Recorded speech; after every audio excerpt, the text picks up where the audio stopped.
कायरा कायरा साहब जो है वो साथ है। अगर आपकी इजाजत हो, मैं आपकी बात काट रहा हूँ, लेकिन मैं दोबारा आपके पास आऊंगा, लेकिन कायरा साहब जो है वो हमारे साथ ही हैं, तो वो बात कायरा साहब से पूछ लेते। कायरा साहब, आपको आवाज आ रही है सर?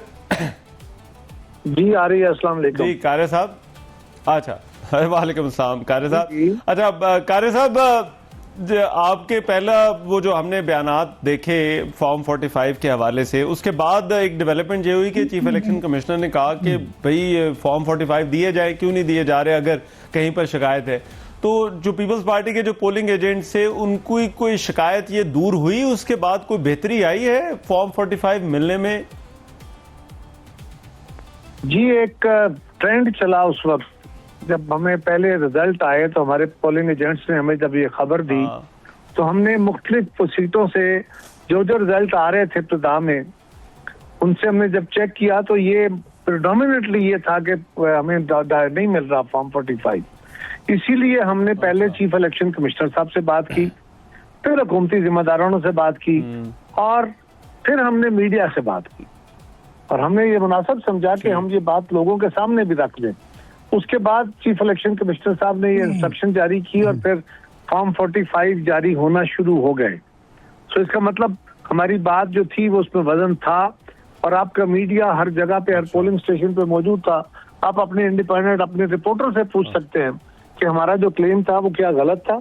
हमने पूरी तसल्ली करके किया था, लेकिन चले वो अब वक्त गुजरा और इलेक्शन के अंदर। लेकिन अभी क्या तवक्कुआत है जो अभी तक कायरा साहब, जो रिजल्ट्स आ रहे हैं, जो ट्रेंड्स आप देख रहे हैं इन इंतखाबात के हवाले से, क्या पार्टी जो है वो अच्छी पोजीशन में है?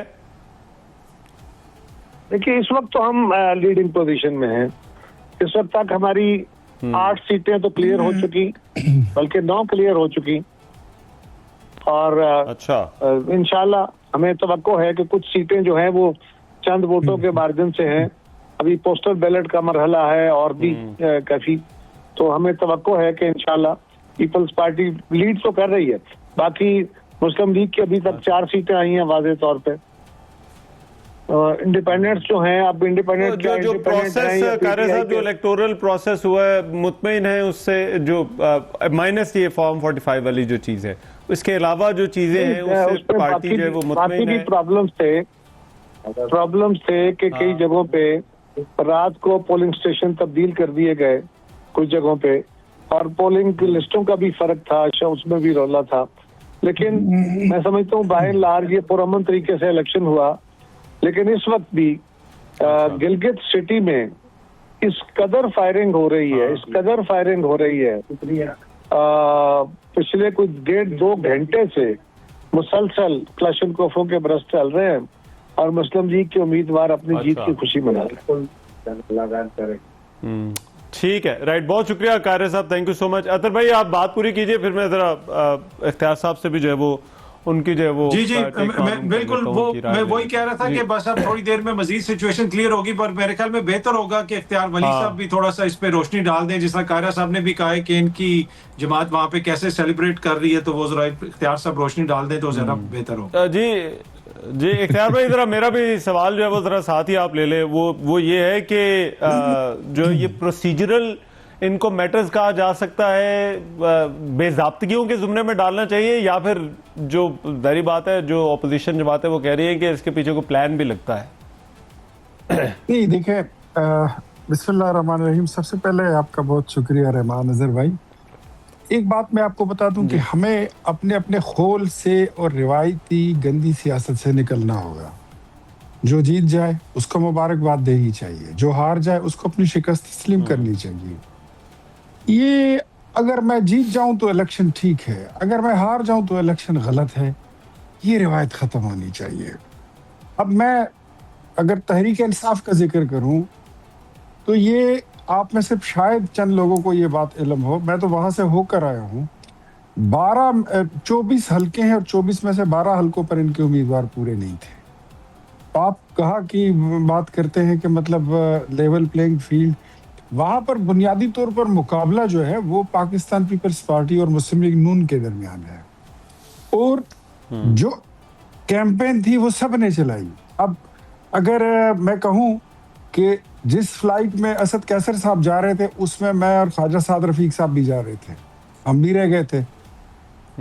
तो अब ये कहना कि यार मुझे ही अच्छा वो करने के लिए, तो ये गलत बात है, ये नाजायज है, ये वैसे बहुतान तराशी है।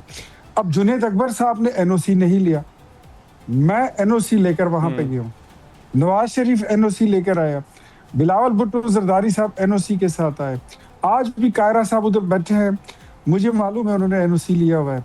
एक दरखास्त ही देनी होती है, वो इतना लंबा चौड़ा प्रोसीजर उसका था नहीं, लेकिन खुद को कानून से, मेरे ख्याल में पाकिस्तान तहरीक इंसाफ ने ये सोचा था कि बैरिस्टर गोहर साहब, शानदाना गुलजार और खालिद खटक साहब चले जाएंगे, वो कैंपेन चलाएंगे, और असद कैसर साहब, जुनेद अकबर साहब और सलमान रकम राजा साहब वो ये सीन क्रिएट करेंगे कि देखिए जी हमें तो किसी ने इलेक्शन कैंपेन चलाने की इजाजत भी नहीं दी। बुनियादी तौर पर आप जाएं अच्छा। जरूर जी भी, आपको वहां पर पता चलेगा कि इनकी पाकिस्तान तहरीक इंसाफ ने अपने वहां पर जो उनकी गुज़श्ता हुकूमत गुजरी है उन्होंने कोई परफॉर्म नहीं किया। हमने वहां पर अपनी कारकर्दगी की बुनियाद पर वोट मांगा, पाकिस्तान पीपल्स पार्टी ने अपने विजन की बुनियाद पर वोट मांगा। ये पॉलिटिकल पार्टीज होती है, इस तरीके से वो काम करती हैं। फिर जो फैसला अवाम का होता है, मैं आपको एक बात खुली तौर पे कहता हूं, इस वक्त तो कायरा साहब ने भी कह दिया कि फार्म 45 भी आ रहे हैं, 47 भी, सब कुछ हो रहा है, ठीक है ना। हाँ। आज भी मैं आपको बता दूं कि पाकिस्तान तहरीक इंसाफ कल भी इन नताइज को तकसीम नहीं करेगी, आज भी नहीं करेगी, बिकॉज ये इसमें कहीं नहीं खड़े। और ये भी आपको बता दूं कि अगर पीपल्स पार्टी जीत गए तो हम उनको मुबारकबाद भी देंगे और उनके मैंडेट को तस्लीम करेंगे, और अगर हम जीत जाएं, मैं जरा खैर वली साहब, मुझे एक ब्रेक लेनी है, एक ब्रेक के बाद आते हैं। ये तो खैर इंतखाबी नतायज के हवाले से हमने बात, लेकिन असल इशू जीबी के जो इशूज हैं, जो मसाइल हैं, उनका इशू, उनका मामला है, क्या वहां पर बेहतरी आएगी इंतखाबात के बाद या नहीं? एक ब्रेक के बाद आकर बात